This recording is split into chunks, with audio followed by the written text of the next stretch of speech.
সালাম আলাইকুম। খেলা হবে, তবে ওবায়দুল কাদের না থাকলেও এই মুহূর্তে রাজনীতির মাঠে অনেক খেলাই হচ্ছে। তবে এইবারের খেলাটা একটু ভিন্ন রকমের খেলা। আসসালামু আলাইকুম, সবাই কেমন আছেন? আশা করি ভালো আছেন।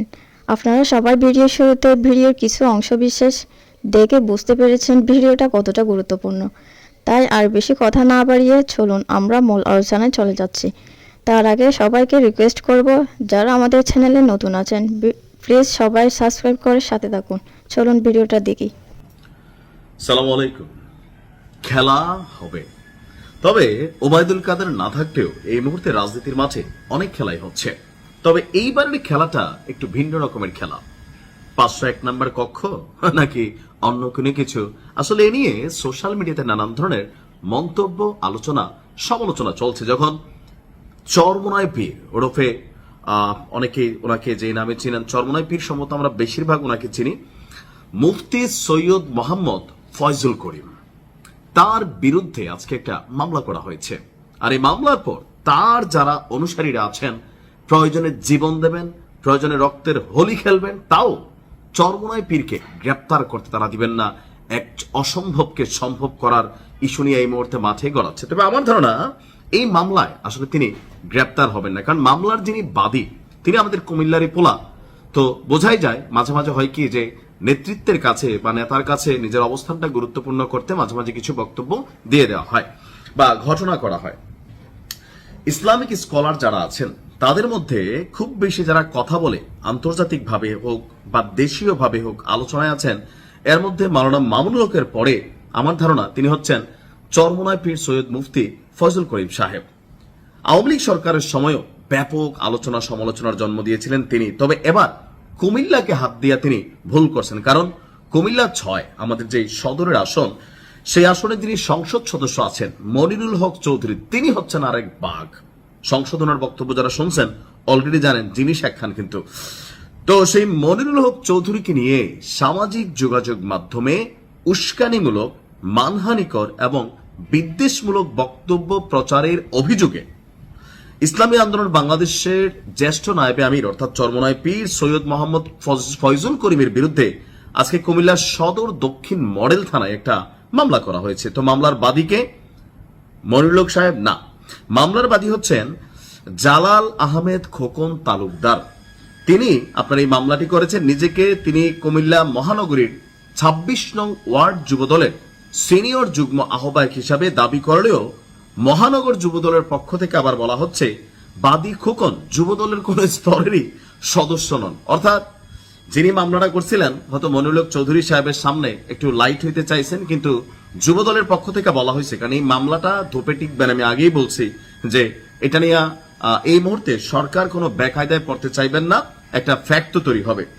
মামলার এজাহারটি বলছে গত 19 জন বিভিন্ন ফেসবুক আইডি এবং ইউটিউব চ্যানেলে কুমিল্লা 6 আসনের যিনি সংসদ সদস্য আছেন তাকে নিয়ে কটূক্তি, বিদ্রুপ এবং মানহানিকর বক্তব্য প্রচার করা হয়েছে। একটি ইউটিউব ভিডিওতে সংসদ সদস্যের দাড়ি, টুপি এবং পোশাক নিয়ে বিদ্রুপাত্মক মন্তব্য করা হয়েছে। এছাড়া একটি ফেসবুক আইডি থেকে তার ছবি ব্যবহার করে তাকে গুপ্ত আওয়ামী লীগ নেতা এবং ইসলাম বিদ্বেষী আখ্যা দিয়ে পোস্ট করা হয়। অর্থাৎ মনিরুল হক চৌধুরীকে নিয়ে এই কাজগুলা করা হয়েছে। তো এজাহারের কি বলা হয়েছে যে মামলাটি ঘিরে আপনার প্রশ্ন তো আমাদের কাছে তৈরি হয়েছে, যেটা নিয়ে ঠিক একইভাবে প্রশ্ন তৈরি করেছে কুমিল্লার যারা স্থানীয় বিএনপি এবং যুবদলের নেতারা আছেন। কুমিল্লা 26 নম্বর ওয়ার্ড বিএনপির সাধারণ সম্পাদক যিনি আছেন আবু সাইদ, তিনি বলছেন যে জালাল আহমেদ তিনি আসলে যুবদলের দায়িত্বশীল কোনো নেতা না, পূর্বে যুবলীগের রাজনীতির সাথে সম্পৃক্ত ছিলেন। যিনি ফয়জুল করিমকে আওয়ামী লীগের দালাল হিসেবে পরিচিত করতে গেছেন, তিনি নিজেই তার দলের নেতাকর্মীদের দ্বারা বলা হচ্ছে যে তিনি পূর্বে যুবলীগের নেতা ছিলেন। আওয়ামী লীগের কর্মী হিসেবে পরিচিত একজন কিভাবে আপনার চরমোনাই পীর মুফতি ফয়জুল করিমের বিরুদ্ধে মামলা করেন তা নিয়ে প্রশ্ন খোদ বিএনপির অর্থাৎ কুমিল্লা বিএনপির। তিনি একজন শ্রদ্ধেয় নেতা এবং বিগত সরকারের সময় নির্যাতনের শিকার হয়েছেন, যেটা দাবি করছে খোদ কুমিল্লা বিএনপি। আর একই ধরনের বক্তব্য দিয়েছেন কুমিল্লা মহানগর যুবদলের যিনি সদস্য সচিব আছেন রোমান হাসান। তিনি বলছেন যে জালাল আহমেদ তিনি আসলে যুবদলের কেউ না, আগে যুবলীগের রাজনীতির সাথেই সম্পৃক্ত ছিলেন। তো বোঝাই যাচ্ছে যে তার যেই আলগা প্রীতি আমাদের যে জালাল ভাই আছেন, এটা আসলে বিএনপি খাচ্ছে না, অন্যরা কিভাবে খাবে। তিনি আসলে এটা থাকে না যে একটু ফোকাসে আসা, হ্যাঁ, না তার একটু সান্নিধ্য পাওয়া, মার্চে মাসির দরদ বেশি, অনেক ধরনের অ্যাক্টিভিটিস কিন্তু আওয়ামী লীগের সময়ও ছিল।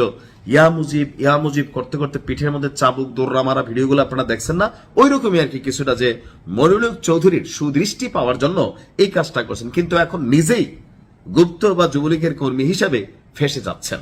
এই মামলায় তেমন কিছু হবে না, মামলা খারিজ হয়ে যাবে, উল্টা এই যে বাদী আছেন মামলার তিনি বিপদে পড়বেন, এটা আমি অ্যাডভান্স বলে রাখলাম।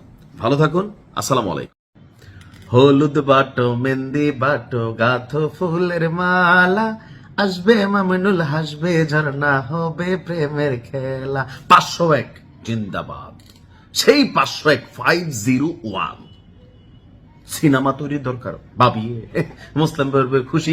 মামুনুল হকের কররা ফ্যান ফলোয়ার ছিল, ধার্মিক মহিলা। তোমরা তোমরা এই সময় যা করছো, তোমরা কয়েকটা বালাই জানতাম, কারে কয় শেখ হাসিনা রে, উনি আবার ভক্ত ছিল, কয় কিন্তু পর্দাটা ফাঁস হয়ে গেছে গা। সেই 501 দেহ, হ্যাঁ, আওয়ামী লীগ পতনের কলেমার একটা অংশ, এটা হচ্ছে 501। বীজ বপন হয়েছে, বীজ। কত সুন্দর ব্যাখ্যা দিছে। কেন হোস্টেলের ভিতরে যাইয়া, হোস্টেল না তো হোটেল, কয় ডে হোস্টেল হোটেলও যাইয়া এই প্রথম বউ আমেনার নাম দিয়া দ্বিতীয় বউ জন্নারে কে লইয়া গেল। তুমি ব্যাখ্যাটা বুঝছো নি? তোমরা যতদিন কইছো কাবিনটা কই, কেন কাবিন নেই, হেটারও ব্যাখ্যা দিছে। কেন প্রথম বউয়ের নাম দিয়া দ্বিতীয় বউ লইয়া গেছে, হ্যাঁ, কেন বিয়েটা গোপন রাখছে, এর অনেক কেন উত্তর দিছে। আর মামুনুল হক আজকে আমাদের হুজুর, আমাদের ইমাম যেই ঘোষণা দিছে, এই ঘোষণাটার উপরে মিষ্টি টিষ্টি তোমরা খাইবানি নাকি তোমাদের জ্বলবে? কি রাগ করলা? দর্শক, নারায়ণগঞ্জের অর্থাৎ মাওলানা মামুনুল হক ইমাম হিসাবে, মাওলানা হিসাবে যতটুকু পরিচিত, তার চেয়ে বেশি সারা বাংলাদেশের মানুষের কাছে পরিচিতি পেয়েছিলেন 501 নাম্বার সেই নারায়ণগঞ্জের রয়্যাল রিসোর্টে ঝর্ণা কিনিয়া। সেখানে তিনি যেই অবকাশ যাপন করতে গেছিলেন, কবে? যখন সারা বাংলাদেশে নরেন্দ্র মোদীর আগমন ঠেকানো উপলক্ষে ওনার আহ্বানে 30-40টা লাশ ঝরে গেল, হাজার হাজার মানুষ আহত হইল, হাসপাতালে ভর্তি। হুজুর এগুলা চালাইতে গিয়ে ক্লান্ত হইয়া হালাল শরীয়ত মোতাবেক তার স্ত্রী ঝর্ণাকে নিয়ে যখন তিনি সেই হোটেলে গেলেন একটু রিল্যাক্সের জন্য, যে পরবর্তী ধাপে মোদিরে কেমনে সাইজ করতে হবে আর যারা মরছে তাদেরকে কিভাবে দাফন করতে হবে, সম্ভবত একটি স্ট্রেস ছিল। কিন্তু পেস ছিল কি ওই আইডি কার্ডে, হ্যাঁ, ঝর্ণার আইডি কার্ডে শহীদুলের নামটা ছিল। এবারের লগে তালাক হইছে, কিন্তু ডিভোর্সে হইলেও আইডি কার্ডে জামাইর নামটা রয়ে গেছে। আর এবার আর আইডি কার্ডে বউয়ের নাম আমিনা। তো আমিনারে ঝর্ণা বানাইয়া উনি আসলে হোটেলে গেছিল আর কি। এ নিয়ে তিনি আজকে বিশাল এক বক্তব্য দিয়েছেন। বলছেন যে 501 নাম্বার কক্ষ আগামী দিনে দেখেন এখানে কি হইতে পারে, এটা হচ্ছে বিজয়ের প্রতীক। না, এটা তো নারায় তাকবীর আসবে না, নাকি জোশে চলে আসছিল, যাই হোক। এবং ভবিষ্যতে 501 নাম্বারের সেই দিন উদযাপিত হবে, যার কারণে মুসলিমের বউরা হলুদ মেহেন্দি গাঁথার জন্য, হ্যাঁ, বাটার জন্য প্রস্তুতি নিচ্ছে। কে গরিবরা 501-এ যাইতে পারো, ওইটা একটা মুভিও তৈরি হইতে পারে। কিভাবে 501 একটা সরকার পতনের সিস্টেম হয়ে গেল। আচ্ছা, তো তিনি তার ভেরিফাইড ফেসবুকে বলছেন যে এটা ছিল হাসিনা বিরোধী ফ্যাসিবাদী হাসিনার ব্যর্থ প্রজেক্ট, এবং ওই ঘটনার মাধ্যমে তাকে রাজনৈতিকভাবে ধ্বংস করার চেষ্টা করা হয়েছিল। তবে এখানে একটা প্রশ্ন হচ্ছে, শেখ হাসিনাকে বলছিল যে তুমি ওই হোটেলে যাও আমেনার নাম দিয়ে ঝর্ণারে নিয়া। দেখেন, সরকারে না থাকলে কত কথা বলা যায়। এই মামুনুল হক কত সুন্দর কথা একসময় শেখ হাসিনার পক্ষে বঙ্গবন্ধুরে অলিয়া উলিয়া, অর্থাৎ ইসলামের প্রবর্তক হিসেবে বাংলাদেশে যারা আসছেন, শেখ মুজিবুর রহমান সেই ফ্যামিলির অংশ, এরকম ডায়লগে কিন্তু মামুনুল হক সাহেব দিচ্ছেন। এখন তো বদলাইতেও পারেন। তো তিনি বলছেন যে 2021 সালের 3 এপ্রিল তার স্ত্রী, দ্বিতীয় স্ত্রী জান্নাতারা ঝর্ণাকে নিয়ে নারায়ণগঞ্জের সেই রিসোর্ট অবস্থান করছিলেন। এখন আসেন ধাপে ধাপে বেশ কয়েকটা অ্যান্সারও তিনি দিয়েছেন। রিসোর্টে কেন অন্য নাম ব্যবহার করছিলেন? রিসোর্টে থাকা কাগজ কলম ডায়েরিতে লেখা হয়েছিল ঝর্ণার নাম আমেনা। তো তিনি বলছেন তার পরিচয়পত্রে প্রথম স্ত্রী আমেনা তাইয়েবার নাম ছিল। এখন বৌনিয়া হোটেলের আইডি কার্ড চাইছে। অন্যদিকে জান্নাতারার পরিচয়ে তার সাবেক স্বামী শহীদুল ইসলামের নাম ছিল। এ কারণে তারা আলোচনার ভিত্তিতে দুজনে কয়, একটা কাম করো, তুমি আমার আমেনা হইয়া যাও। তো জন্নাই কইছে ঠিক আছে, আপনি হুজুর মানুষ, যেটা করবেন এটে। তো উনি এরকম আমেনা হইয়া গেছিল, পরে আসলে ভেজাল লাগছে। তো ওই যে পরে ফোন কলে, একটা ফোন কল যে ভাইরাল হলো, তিনি ওইখান থেকে ফোন দিলেন স্ত্রীরে, দেখো তুমি আবার এসবের ভিতরে অন্য কিছু মনে করো না। তো প্রথম স্ত্রীকে ফোনে শহীদুলের স্ত্রী বলে পরিচয় কেন করে দিল ঝর্ণারে, নিজের বউ না বইলা, এটার বিষয়ে তিনি ব্যাখ্যা দিয়েছেন। তার বক্তব্য, প্রথম স্ত্রী আগে থেকে জানতো জান্নাত আরাকে শহীদুল ইসলামের স্ত্রী হিসাবে, তাই বিষয়টিকে শান্তভাবে উপস্থাপনের জন্য বেরিয়ে মানুষ ফালদি উঠতে লেবো, বোঝে না হোজে না আগামাতা, সেই কারণে তিনি প্রজ্ঞাবান মানুষ, জ্ঞানী আলেম হুজুর, তিনি বলছেন যে সেই কারণে তিনি এই কাজটা করছেন। আচ্ছা, আর গোয়েন্দা সংস্থা যথেষ্ট এখানে ভূমিকা রাখছে তাকে ফাঁসানোর জন্য, আর ব্যক্তিগত গোপনীয়তা লঙ্ঘন করেছে আওয়ামী লীগ। তিনি বলছেন যে তিনি বা জান্নাতারা কোনো কি আইন ভঙ্গ করেছিলেন, তার অভিযোগ পুলিশ তাদের কক্ষে প্রবেশ করে এবং পরবর্তীতে রাষ্ট্রীয়ভাবে ব্যক্তিগত কল রেকর্ড ফাঁস করা হয়। তার দাবি তিনি রাষ্ট্রীয় আইন কিংবা শরীয়তের আইন কোনোটি লঙ্ঘন করেননি, তারপরেও তাকে লক্ষ্য করেই অভিযান চালানো হয়েছিল। তো বিয়েটা কেন গোপন রাখছিলেন? তার বক্তব্য যে মাওলানা মামুনুল বলেন, উপমহাদেশে একাধিক বিয়ে সামাজিকভাবে জটিল বিষয়, সত্য ভাই কঠিন। তবে এই দেশের অনেক হুজুররা কিন্তু বুক ফুলাইয়া বলে ওনার 4-5টা স্ত্রী আছে। তো তিনি বুঝতে পারছেন এটা বইলেও যে বিপদ হইতে পারে, সেই জন্য তিনি বিষয়টাকে গোপন রাখছেন। তার বক্তব্য, তাই প্রথম পরিবারে, দেখো বোঝে না বউয়েরা, বোঝে না, প্রথম পরিবারে অস্থিরতা তৈরি করতে চাননি। একই সঙ্গে তিনি রাষ্ট্রীয় যে ভেজাল আছে সেই ভেজালটার মধ্যেও পড়তে চাননি। তো কাবিন নামা, এই যে একটা নতুন তথ্য, পোলাপেন যারা বিয়া করবে, যুবক শ্রেণী, তোমরা কাবিন নিয়ে টেনশন করতেছো। দেখো এত বড় আলেম, তিনি কিন্তু বলে দিচ্ছেন কি ইসলামে কাবিন বাধ্যতামূলক না, অর্থাৎ যে সকল প্রেমিকার আজকের পরে কাবিন কত দিবা এই শব্দ বলবে দরকার নাই। কেন? কারণ বলছে ইসলামে কাবিন বাধ্যতামূলক না, এবং তার প্রথম বিয়েতেও কাবিন হয়নি। তার মানে আমেনা ভাবি এই কারণে হয়তো চেতা নাই, কারণ কাবিন পাবে না। অনেক সময় থাকে না যে কাবিনের টাকাটা আসলে একটা খুঁটি শক্তি।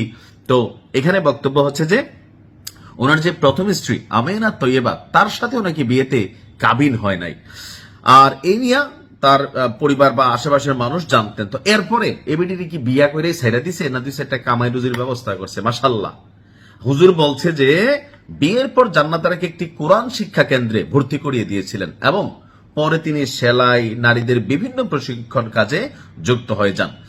তো কিভাবে বিয়েটা হয়েছিল? লারা কি জান্নাত দিছে, মানে জান্নাতারা ঝর্ণায় দিছে, নাকি তিনি দিছিলেন হুজুর?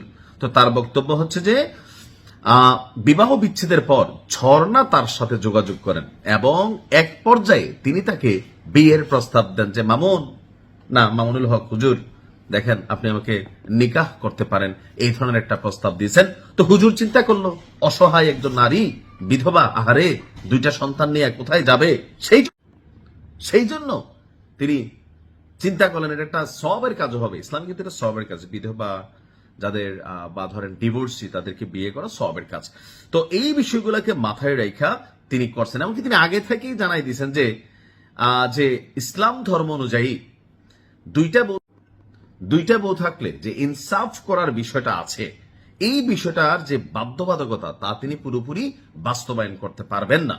এরপর জান্নাত বলছে আপনি খাওয়ান, ফিন্দান না ফিন্দান, আমারে গরনিয়া জাগা দেন, ওই সামাজিকভাবে পরিচিতির দরকার নাই। মনের মানুষ, গান আছে, আপন মন হয় যদি মনের মতন তারাইয়া দিলেও সরে না, লাইনটা মাঝখানে বুঝে গেছে। তো এরকম অনেকটা যে তিনি আসলে ব্যাখ্যা দিচ্ছেন। তবে হুজুরের ব্যাখ্যার পর পুরো সোশ্যাল মিডিয়া জুড়ে অনেকে হাহারিয়ে দিচ্ছেন, বেয়াদব, আমল থাকতো না আমল, তোমরা জাহান্নামী জাতি, তোমরা কত সুন্দর করে উনি বুঝাইছে, তোমরা হাহারিয়ে দিচ্ছ। হ্যাঁ, আবার কেউ বলছেন বাহ মারহাবা খুশ আমদিদ, আবার কেউ মুসলিম ভাইয়ের বউয়ের মতন হলুদ বাড়তেছে, মেহেন্দি বাড়তেছে, অর্থাৎ জাতি এটাকে সেলিব্রেশন করতেছে বিকজ 501 নাম্বারটা খেয়াল রাখেন, যে কোনো হোটেলে আগামী দিনে আপনার নাম্বারটা হইতে পারে এক ইতিহাস। মামুনুল হক সাহেব সেটা দেখিয়ে দিয়েছেন। ভালো থাকুন, আসসালামু আলাইকুম।